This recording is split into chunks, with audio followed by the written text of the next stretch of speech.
Papy Roger opéré et en pré-retraite, Rafa qui préfère mordre la brique pilée que le ciment, Djokovic 19 disqualifié à cause d'une balle perdue, le scénario du film américain de la saison tennis nous a offert un nouveau vainqueur de Grand Chelem dans une finale folle, bizarre et incroyable. C'est parti. Mesdames et messieurs, bonjour, bonsoir et bienvenue sur Game Set and Talk. Il y a des blockbusters américains tellement attendus qu'on sait très bien que nous allons avoir de l'inédit. Dans cette 137e finale de l'US Open, l'affiche du film au casting historique a tenu ses promesses sans forcément être d'un grand niveau. Entre les amis germaniques de longue date, le combat fut épique, renversant et parfois loufoque. Dans les jupons des trois GOAT qui ont gagné les 13 derniers tournois du Grand Chelem, la nouvelle génération ou Next Gen, c'est-à-dire depuis 5 ans, tout le monde, excepté Murray et Wawrinka, s'accrochait au rêve d'accéder au paradis des tennisman en remportant pour la première fois un tournoi du Grand Chelem. Ce qui n'était plus arrivé depuis Marin Cilic, ici même en 2014. Thiem menait 7-2 dans 3-0 en Grand Chelem, il était naturellement favori et avait normalement le sacre au bout de la raquette, alors que Zverev n'avait rien à perdre et devait se jeter ardemment dans la bataille. En arrivant sur le court, Zverev déclara qu'il fallait mieux commencer cette finale que les deux rencontres précédentes. Il s'est tout de suite mis en condition, contrairement à Thiem, qui montrait des signes de tension. Il était très lent, pas très relâché, ce qui fait que la balle partait moins bien. Peut-être les douleurs qu'il a ressenties en demi-finale face à Medvedev, ou tout simplement rattrapé par la tension du match. L'Allemand fait le break à 1 partout dans un jeu quasi offert, une double faute, une balle boisée et une faute directe. Puis à 4-2, un nouveau break. 3 fautes directes et 2 doubles fautes. Il n'y avait qu'un seul joueur sur le court et c'était Zverev. L'Allemand se baladait en distribuant du fond avec quelques belles accélérations et des montées déterminantes pour terminer le point à la volée. Il conclut le set en 31 minutes sur son 4e ace. Et la différence est faite aussi sur le service. 68% de première pour Zverev contre seulement 37 pour Thiem. Et 67% de points gagnés derrière la deuxième contre seulement 29 pour Thiem. Très inhabituel de la part de l'Autrichien. À l'entame de la deuxième manche, Zverev a gardé le mode rouleau compresseur, très réglé du fond et surtout, il déroulait tranquillement son tennis et le plan de jeu qui consistait à agresser la balle et son adversaire dès que possible. Thiem, quant à lui, semblait toujours hors du coup, très lent, énervé, maladroit et surtout qui donnait l'impression de ne pas avoir de plan de jeu. Il se fait breaker comme au premier set à 1 partout et se retrouve dos au mur. Les choses ne s'arrangeaient pas 2 jeux plus tard, une flopée de fautes directes, double faute, son lift ne dépassait pas le carré de service. L'intensité qu'il mettait dans ses frappes était la même que ce qu'il met habituellement à l'échauffement. Double break à nouveau avec la qualité de service de Zverev, autant dire que le set était plié. En tout cas, ça prenait le chemin jusqu'à cette première intrigue dans le script du film, où l'Allemand trouve le moyen de se tendre, de se mettre à la faute et de relancer Thiem dans le match. 3 balles de set ratées à 5-1 sur le service de Thiem, puis une autre sur son service à 5-2 avant de céder pour la première fois du match son engagement. Signe de cette tension, une double faute au premier set contre 5 dans cette manche.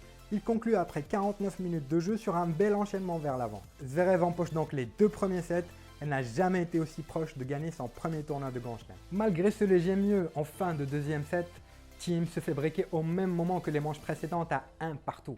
Il se retrouve donc mené 2-7-1 et break dans le troisième. Mais heureusement pour lui et pour le spectacle jusque-là moyen, il se rebiffe et récupère tout de suite le service perdu. Grâce aussi à Zverev qui est retombé dans ses travers en commettant plusieurs doubles fautes et en reculant derrière sa ligne.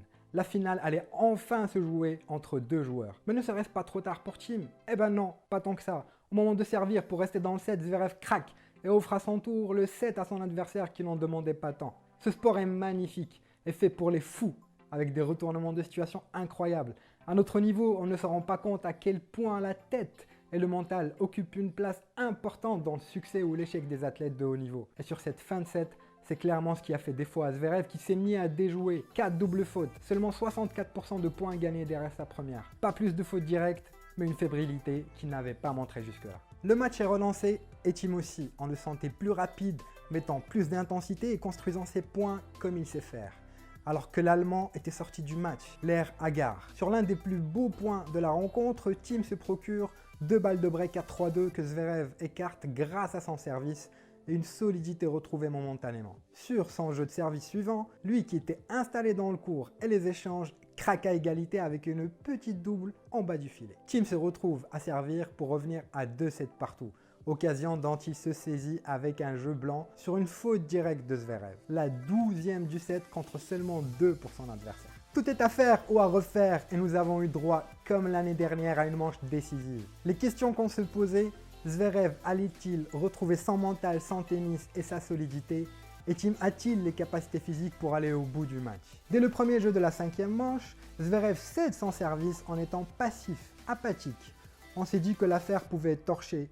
Et contre toute attente, il se remet à bouger dans le jeu suivant, plus de poids dans la balle et un passing magnifique qui lui offre la balle de débreak. Et comme s'il n'y avait pas assez de cadeaux dans ce match, sur sa 7e double faute, Thiem permet à Zverev de recoller tout de suite au score. Tout reste possible et pour la première fois du match, l'Allemand crie un gros « Come on !» comme pour signifier qu'il est loin de s'avouer vaincu.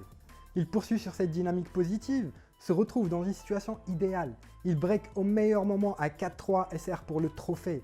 Liquéfié, tendu et stressé, peut-être déjà en train de s'imaginer dormir avec la coupe, Sacha se crispe, plus rien ne va, et retombe dans ses travers. Au moment où il devait servir l'acier, il y avait de la guimauve qui sortait de ses cordes. Frôlant la défaite, Thiem se requinque et sort 3 coups droits puissants et magnifiques qui lui offrent le break. À son tour, il allait servir pour emmener la coupe chez lui. C'était sans oublier le génie des scénaristes du match, qui ont rajouté un zeste d'incertitude. Tétanisé de crampes, Thiem fait appel au physio pour se faire détendre le muscle, mais rien n'y fait. Au moment de terminer le match, sa cuisse en béton ne lui permettait plus de mettre l'intensité qu'il a l'habitude de faire. On sait que son jeu demande beaucoup d'efforts et d'énergie et qu'il a été mené 2 manches à 0, il a dû puiser très loin dans ses réserves. À son tour de balancer des fautes directes et des slices dans le filet. On y est, cette finale complètement dingue va se jouer au tie-break, au cours duquel Zverev commence par faire le mini-break avant d'éteindre les lumières. Festival de mauvais choix de la part des deux joueurs. Thiem mène 6-4, se procure 2 balles de match qu'il vendange en coup droit en prenant beaucoup trop de risques. La 3e fut la bonne et sur la 64e faute directe de l'Allemand, l'Autrichien Dominic Thiem remporte son premier tournoi du Grand Chelem et l'US Open 2020. Dominic Thiem devient ainsi le 150e joueur à remporter un trophée du Grand Chelem et le 2e Autrichien après Thomas Muster à Roland Garros en 95. Après Federer, Nadal, Djoko Del Potro, Murray, Wawrinka et Cilic, il est le 8e joueur en activité à inscrire son nom dans un palmarès de Grand Chelem. Ce sacre, c'est aussi celui de son entraîneur, le Chilien Nicolas Massu, qui a su l'aider à développer son jeu, à le rendre plus complet sur toutes les surfaces, au service, au retour et en variation, ce qui fait de plus en plus pour gêner ses adversaires. Dites-moi dans les commentaires ce que vous avez pensé de cette finale, et si ce contenu vous a plu, n'hésitez pas à smatcher un pouce bleu et à le partager avec vos amis. C'est tout pour moi, je vous retrouve très vite et à ciao, au revoir.